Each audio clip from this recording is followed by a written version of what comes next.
Well, welcome back everyone. The HO Scale Willow Creek Industrial Spur for the February 2026 layout update.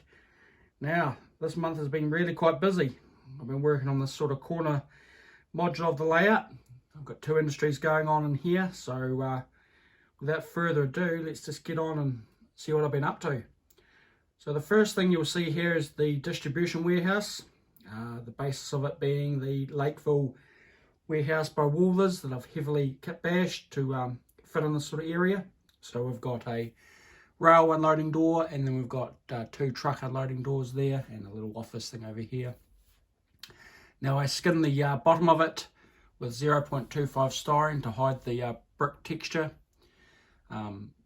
purely because I wanted a sort of like a different look. I wanted a concrete foundation look or a tilt slab look, and I've got a little loading dock that I've made to fit inside there, and it will just fit in the interior on the opposite side there.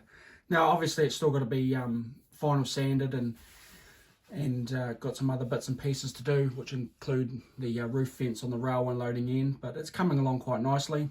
I'm quite pleased with it. It can be taken off the layout and on the layout, which like I've said in the past, all my buildings can be done as well. So I haven't come up with a colour scheme yet. I may have already said that, but there'll be a work in progress. So in this sort of area in the front here, I'm planning on putting a what comes with the corn syrup transfer facility is a 40-foot mobile office. So I plan on putting that in there, not to be anything to do with the transfer facility. It's just so you can imagine there's another industry here, some concrete block wall and some chain link fence and some barbed wire and stuff. So that's really what I want to do in that area. So there will be that. Rightio. Move around to the actual corn syrup area itself. You may have seen on my community page, I've weathered up there. That's very sort of basic weathering, but really quite effective. I have got the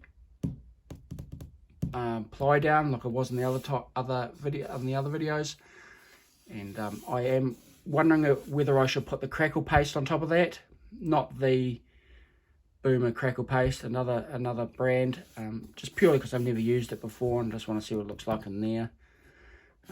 There's some containers that will fit in that area there, so I'm trying to get the sort of like a feel of it's a communal emptying of flat cars and that sort of stuff, and they put their containers there and the trucks can come in and all that sort of stuff. So I'll probably in the future get a forklift container forklift. I've got an eye on one of those, so that will go in there. It's the Woolworths Kalmar one. Over the back there I've got the bollards ready to attach into there. The reason I do that is I prefer to paint the bollards or any small items on the spruits. It makes it a lot easier to handle, a lot easier to move around, and you don't you don't go missing 50,000 little parts all over everywhere. So that's why I do that, and don't worry about that, that's just pins, they're not actually a model. Now the street running or the hard standing, I've had really quite good feedback on this. I've had a lot of questions about how I get it looking so accurate. It really is, I put out a video a while ago that it really is that simple. It really is. It's just patience and just take your time.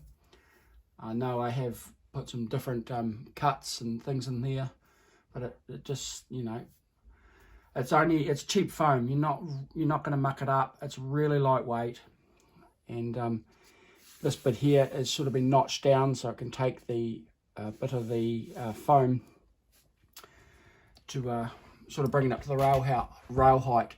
So what I intend to do, and I have seen on videos of real life trains, is you'll commonly see around the side here where you can imagine where the track is concrete pad. So what I'll do is I'll mask it off, put a concrete, you can imagine a concrete strip down there, mask it off. This area here will stay asphalt.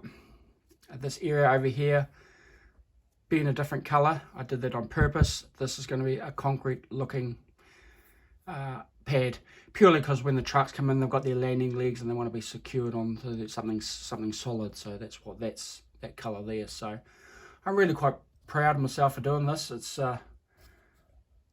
took a wee bit to get the angles, but like I said, once you get one cut, you can just keep going around because it's the same curve. So it's just practice and take your time, and you can't go too far wrong.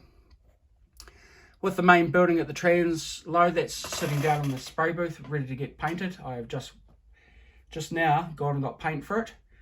So I've got an idea of what colour I want to do that.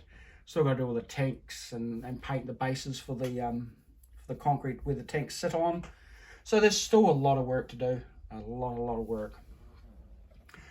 So I'll move you around a little bit. So we have come to a little section here that is the end of the street running. Now, I didn't want to carry it on down here. I just wanted, otherwise it'll get too overwhelming in my eyes. So this area here, I'm still undecided what I'm going to do. I have been talking to another YouTuber, which is coincidentally is my brother. He suggested putting a water tower or a cell phone tower or something, just to break up, just to give the heights of the area. So I may look at that. Over here, if I spin you around a bit more with my fantastic camera skills, and you'll see a old abandoned siding there. For my long-term subscribers will realise that attaches to the end by the MPA concrete. And then you got Lorna Foods down the end there. So really, all that's got to be done here is just carry on with the transload and paint the back scene. Now that's not going to be a big job. That's more of just getting off my bum and doing it. It's just pure black acrylic paint. I'll just roll it on with just like a little roller. I have brush painted the rest of it, but that won't be happening on this section because it took a month of Sundays to do. So yeah, basically that's what's happening. Obviously ballasting. Now, if anybody wants to see how I ballast my track, I'm more than happy to make a little video of it. I mean, it's nothing sort of special. It's just I've got a different way of doing it.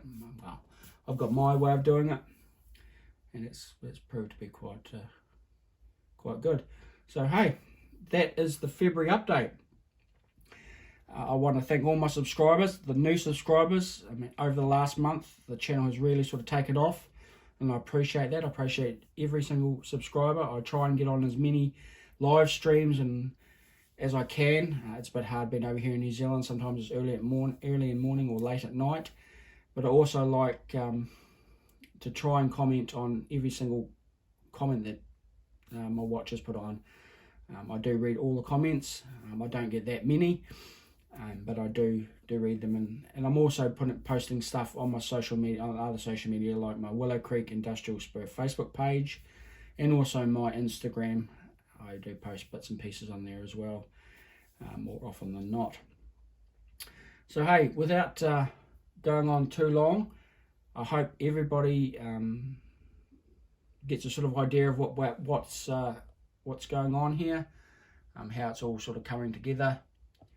This sadly will probably be the last little section of the layout that I do. I was looking at it just before and I was like, should I extend it over here? Should I do this? And it's just, you got to know when to stop. You got to know when enough's enough to make it believable and without making it look like Spaghetti Junction. So, but hey, that's my little view. But I'll put this video up. Like I said, I appreciate everybody, and I'll catch you on the March one, which I may have some little bits and pieces done, and hopefully have this sort of area completed. Thanks everyone. I'll see you on the next one.